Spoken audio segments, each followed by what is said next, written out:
Lilo atiku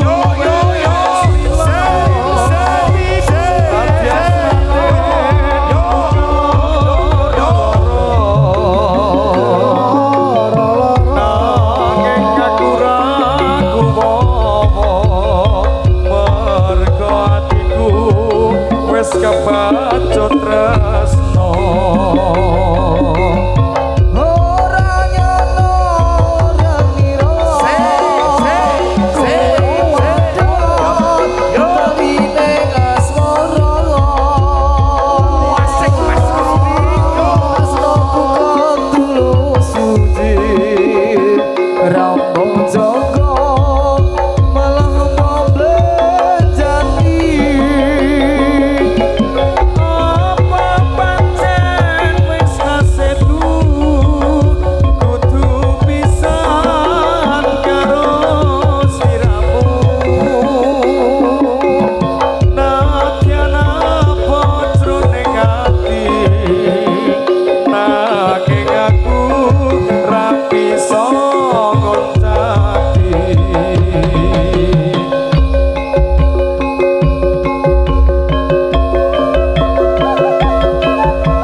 supaya badane rasa sinambi maca erang-erang kawula ingkang miturut agama. Ayo pro sedulur Islam sedaya bebarengan hormatono maring wiyose Nabi junjungan kita Nabi Muhammad kang mulya.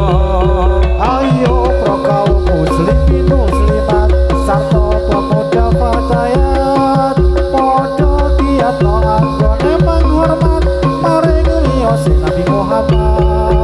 Lamun wong urip ora gelem menghormat besok yen ana akhirat bakal keparingan siksa lan laknat geni neraka kang mulat-mulat.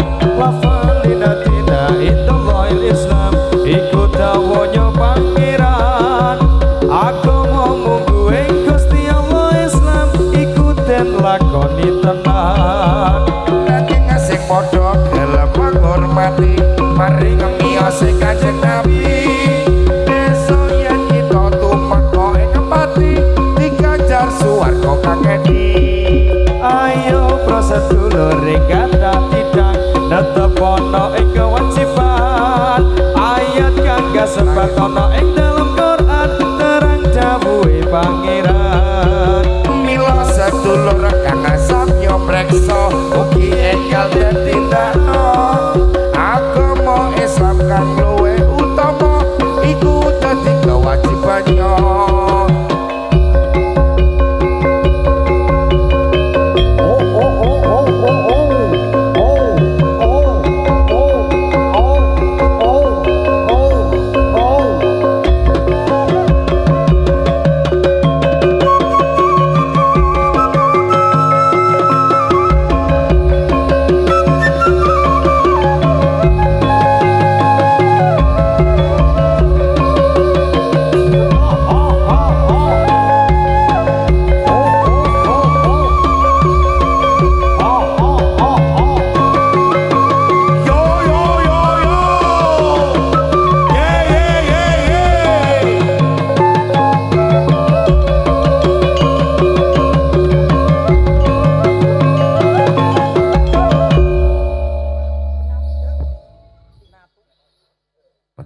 Pasukatan ingkang angka sepisan, kata-kata untuk malam hari ini tak perlu berjanji untuk sehidup semati, tapi cukuplah saling dan tidak saling menyakiti. Bagiannya seorang perempuan itu bukanlah berada di tempat termewah, tetapi bagiannya mereka di saat dirinya dihargai dan perasaannya dijaga. Kanggo pengantin kekalih mugi-mugi sakinah mawadah warahmah. Setunggal tembang kagem panutupanipun adicara wontenipun pasukatan ingkang sepisan Tinatu Kaper Yarso datang panjenengan. Semoga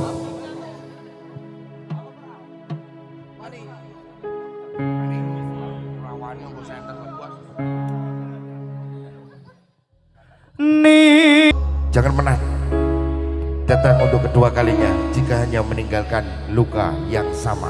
Tinatu Gabiarso.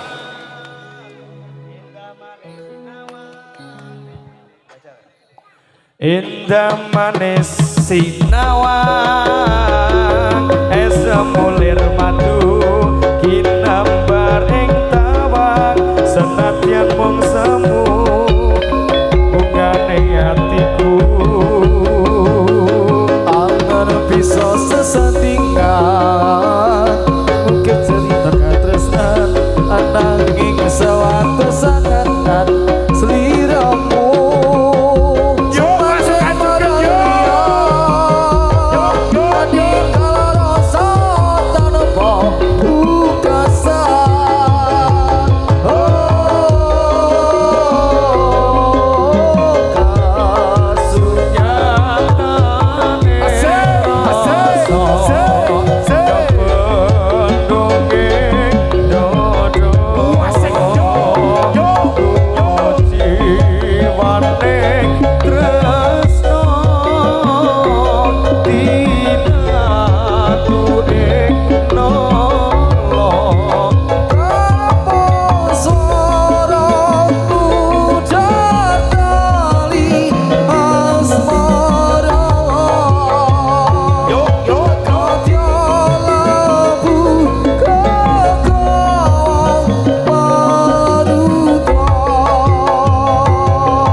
senadyan mung semu bungane atiku Angan bisa sesandingan kecerita katresnan nanging sewaktu sangat seliramu supanding marang liyan meninggal rasa tanpa kuasa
Meduk dodol loh.